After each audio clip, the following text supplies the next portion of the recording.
Hello, YouTube. Hello, ladies and gentlemen. Hello, everyone. This is Ed from Ed's Elegant Coins.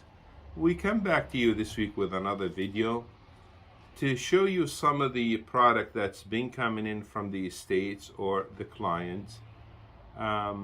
Basically, anywhere from literally junk, spendable change, beat up Indian penny to other products.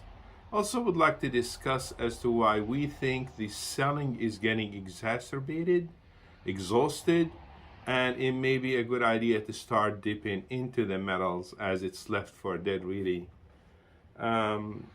Also, we do have the giveaways. We're nearing the 500 sub mark, so keep staying tuned for that. The link obviously will be in the description as always. Here we go. Enjoy the show. As I mentioned earlier, it's been very active week so far. Could be contribution to the President's Day that everybody was off and they were, looking around to see what's out there. Even though we had some sellers and some buyers, but it was active enough. Unlike the past 10 days that we experienced really very lack of business, if anything, moderate at best.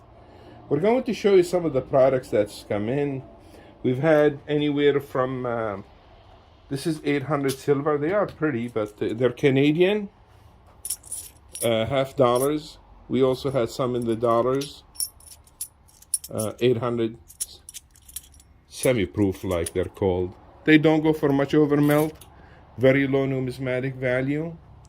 We've had some of the Franklin halves, uncirculated. Common dates from the 60s, mostly 63. We also had some of the proofs. Proofs are really very pretty. You see the nice contrast on the coins.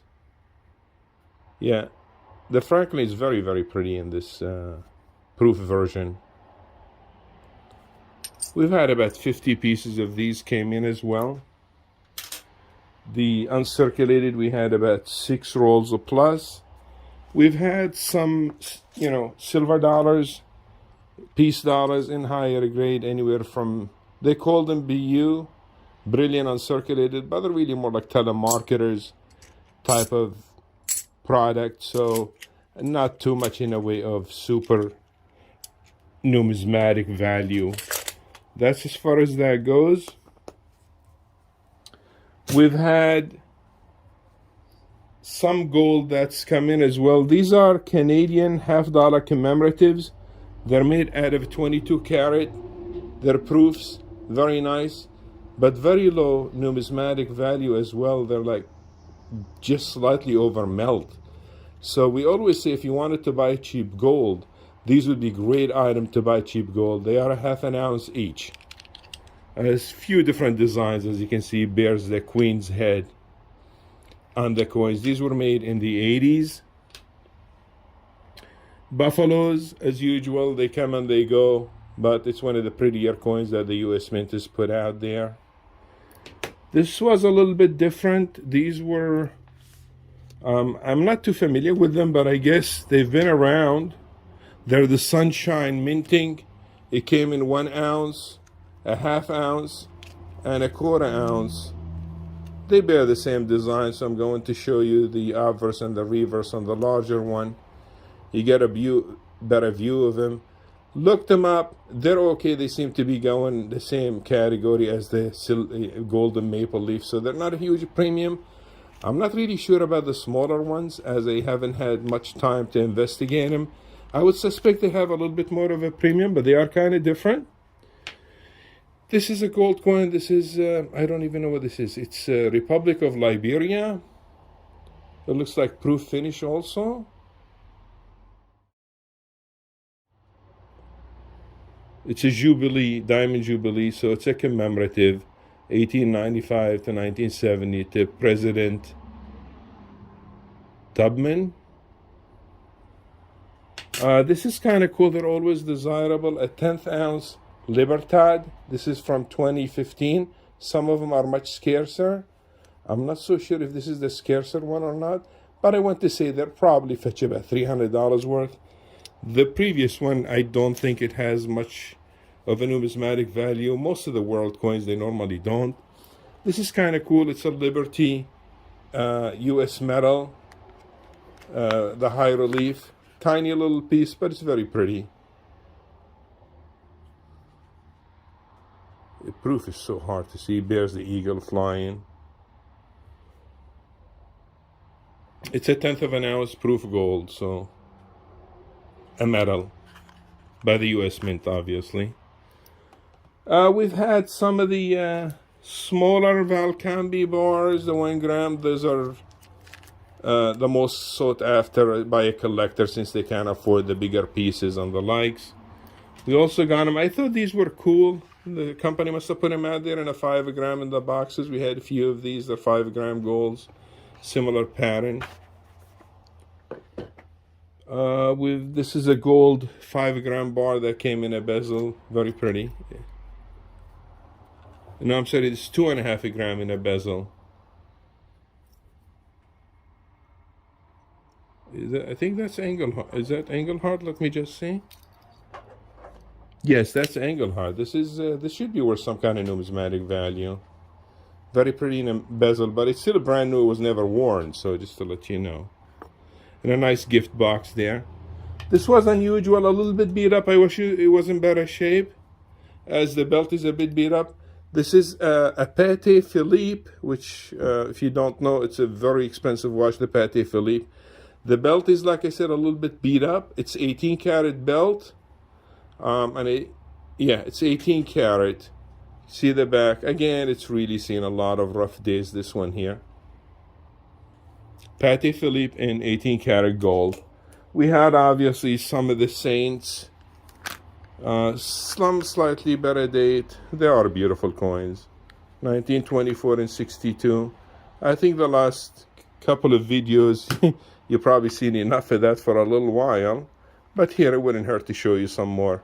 Beautiful design on the Saints.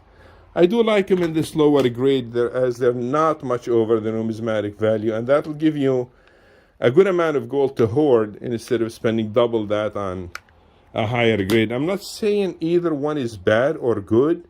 I'm just saying it'll give you a bit more of a chance to add a little more gold to your pile by buying cheaper numismatic premium product.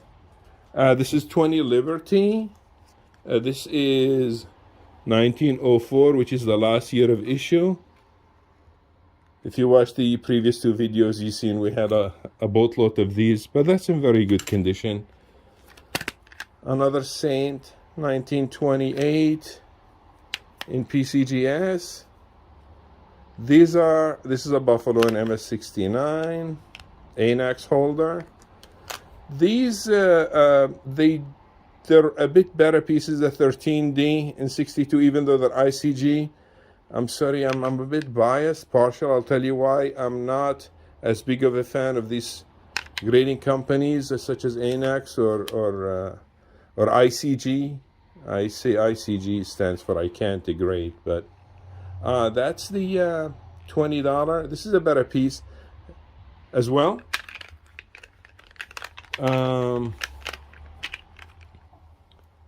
Now we move on to the platinum. Nice platinum bar, 1 ounce. Valcambi, top modern, manufacturer of gold, silver, and platinum. They do, I believe they also make palladium. We had also another piece. They come in that big fancy box. Very nice coin.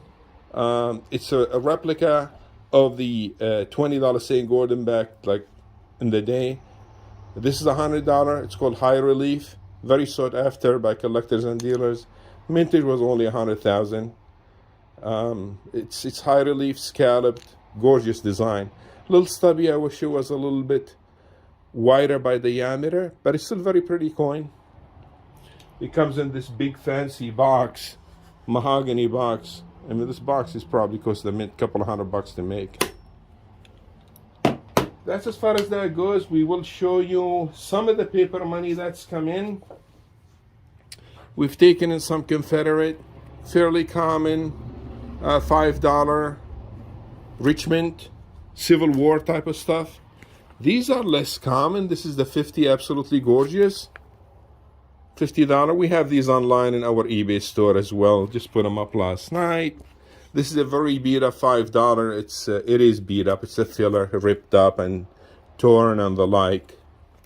Looks like run by a train. This is the $1. I love the design of the Confederate notes, plain back, but hey, that's what it was. Paper was extremely thin at the time as well. This is nice. They had a nice portfolio on that. I mean, a folder for it they created with a little bit of a story, Confederate States of America. And this value on this is $100. Then we have the $10. This one just sold last night. Actually, I'll be shipping it. But I just figured I'd show it to you. This is the $10. One of the more common ones. Fairly inexpensive. The 100 is about $140. We have it up there. The 50 is about a couple of hundred. This one here sold for $55. And the other ones, they're fairly inexpensive in the $40 range. That's as far as that goes. We will show you my little treasure chest that I know somebody in Germany is going to get very excited about this because they love this stuff here. Now, to me, this is a lot of work. A treasure chest of all ancient coins. Now, this is tremendous amount of work was going to be for me. Silver coins mainly, as you can see. Now, the question is, each one is different. You have to really look them up, evaluate them, figure out what they are. Are they worth sending in for a grading or not to spend $30, $40 on each coin? I am not so sure. Some are smaller, stubbier, different birds, different animals. I could go on, but like I said, it's a box full of them. This is kind of stubby. I do not specialize in ancients, but I figured they were absolutely gorgeous, so I just figured I'd show you that, share it with you. We could probably make a whole video on just this one here. I mean, I got to put it on my bucket list of things to do, real tiny ones. Very cool stuff. These are a couple of thousand years old, I believe. I think they're either Roman, Greek. I will have to do my research. Again, I do not specialize in ancients, but they are cool looking. And the list goes on. There's going to be probably close to about 40, 50 pieces in my hand. I'm not going to bore you with all that, even though I should really make a cool video about this whole thing. A separate video, I meant to say. There's only so much you can squeeze in. But yeah, when I do have enough information on those, which may be a while, I don't think it's going to be anytime soon. But here they go. They go in the little box. And they'll be put in the safe. Brings us back to a couple of other items. They were cool, more numismatic value now. Morgan dollars, a couple of them. This is absolutely gorgeous. It's a Carson City MS62 DPL, which stands for Deep Proof Mirror-like. Normally, it's much scarcer version versus the just normal uncirculated version. That's the Deep Proof Mirror-like. You can see the contrast with the light. Gorgeous coin. Obviously, you see heavier contact marks. That's why it's only a 2. And these exponentially just move up as they go in higher grade dimples. And finally, we'll bring you back to the king of all kings. The one and only 1893 S that walked in. The gentleman came in with that and the GSA. And he claimed to have, I was having a little conversation with him. He claimed to have at least 40 GSAs plus a massive collection. So I'm hoping to see some more of this. This is this is very sought after collectible coin, 1893S. So that sums it up for the show. Business has been very, very brisk. Like I said, very busy, both ends, buying and selling. As far as the premiums go, it seems like gold and silver are kind of left for dead for now quite about 2 weeks. I just feel like there is no more room to the downside selling. I have picked up personally. I mean, I'm not giving you an advice. I'm just telling you what I have done. I have picked up quite a bit within these levels just to kind of replace some of the inventory that's getting depleted. I feel like short term anyway, the sell has been exhausted. I'm looking really for a bounce from here till some time to come, but I still believe the big move is coming June, July, once we figure out what is going on with this digital dollar fiasco. That's just a whole can of worms that is to be opened up. Love to hear your comment if you're pro digital dollar or if you just don't like it. Not going, obviously, you know what my opinion is. I think it's a fiasco, but we will see what comes out of that. That's all I have for you right now. Till the next video, thank you for being here.